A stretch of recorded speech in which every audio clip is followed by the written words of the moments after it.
Igbokwe celebrates the capturing and the arrest of Nnamdi Kanu, says he once ordered his boys to behead me and threaten my children. The special advisor to Governor Babajide Sanwo-Olu and APC leader Joe Igbokwe has revealed reasons for rejoicing over the capture of Nnamdi Kanu, the leader of the indigenous people of Biafran IPOB. Igbokwe, in a lengthy post on social media, disclosed that Kanu ordered his boys to behead him and also threatened his children. He explained how his family endured untold suffering in the hand of Kanu's supporters, thanking God for saving him. He wrote, Nnamdi asked his boys to behead me anywhere they see me. They did not spare my children as they extended the same fatwa to them. He also did not spare the names of every other person who speaks against him and his dreamland, Biafra.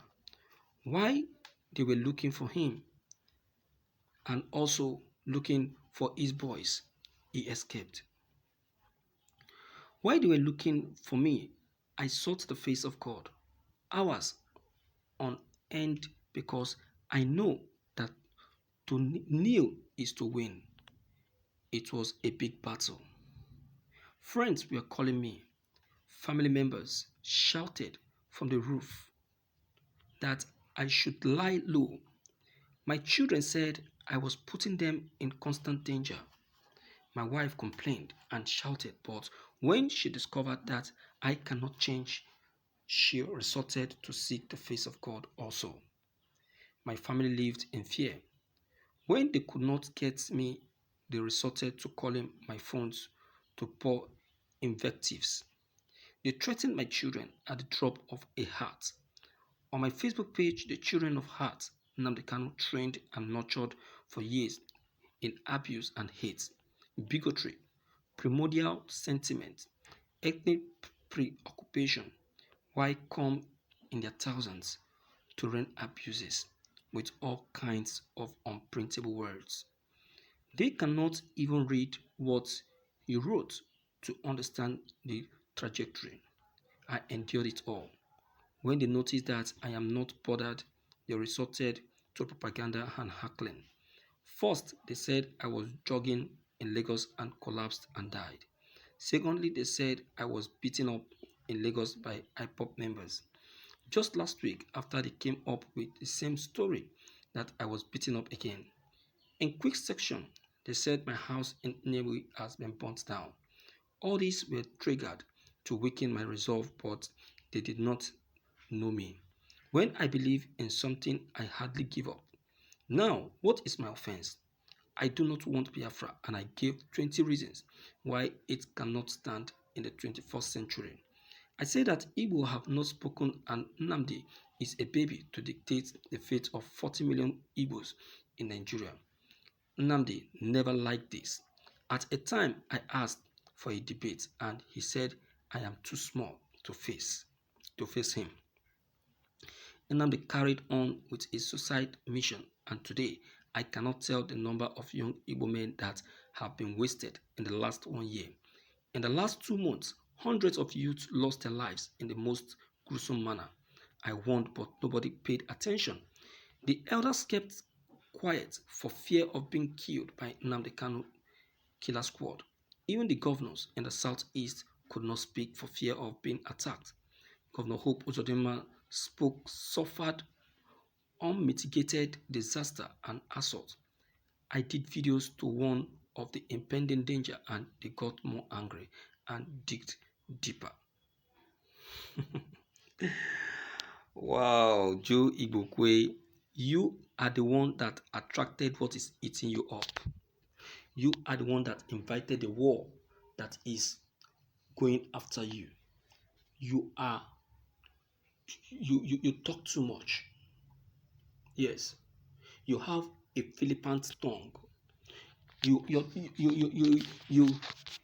uncontrollable, and that is why you see that your wife and your children are very much angry with you. Why wouldn't they be angry with you? They'll be angry with you because you are putting their life in danger. How can an elderly man like you be exposed so much to too much of talking? Your too much of talking is what has exposed your wife and your children to danger. And even if you want to talk, you should have a control. You should have a control, but in your own case, there is no single control. There's no single control. So why won't you be exposed to danger? Why won't your wife and children be exposed to danger? They should be. They should be, because you, the father, asked for it. All the time it is your Igbokwe, and even if you want to speak, you speak in a very serious attack. And the kind of words that you make use of are very, very strong words. You make a lot of hate speech, and you expect the IPOP members to keep quiet. They are not coming after you or after your family. They are only issuing a warning to you that you should mind your business. They should mind your business, but you've been refusing. You've been refusing. Now you are thanking God that the IPOP leader has been arrested. I love you.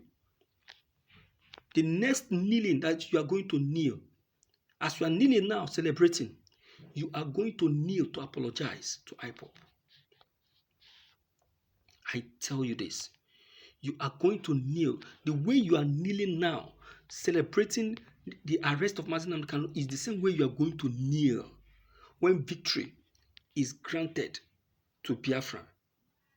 And you will kneel to apologize to the 40 million Igbos that you just said now, who are Biafrans. Or don't you know that those 40 million Igbos are Biafrans?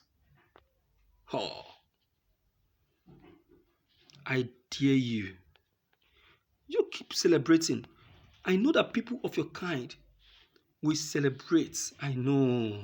I've already said it before, that this is the time for the enemies of Biafran to celebrate. They are all there. They are everywhere.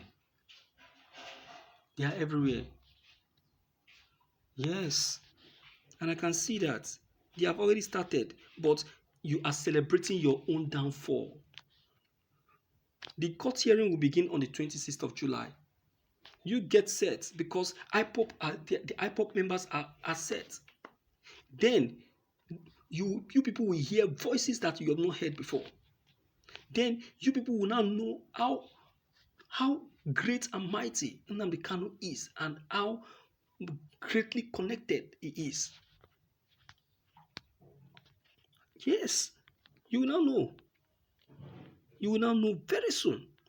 I think this trial is God ordained. That is why I am telling the Biafrans not to worry. Don't get yourself worried. See, God has a reason for everything. He has a reason for everything.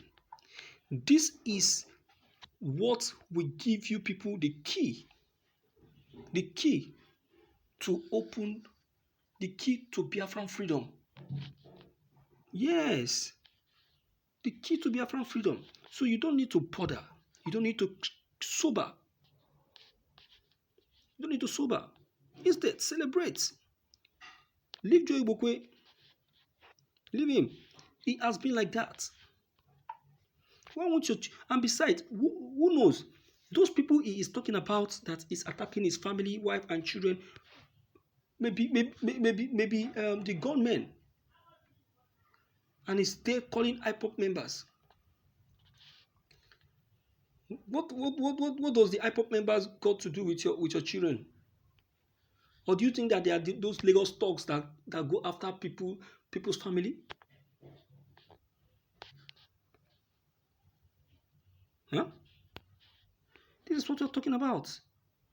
Let me hear from you and know what you have to say about this. If you're new, click on the subscription buttons as well as the bell buttons to get updated whenever we upload any new videos.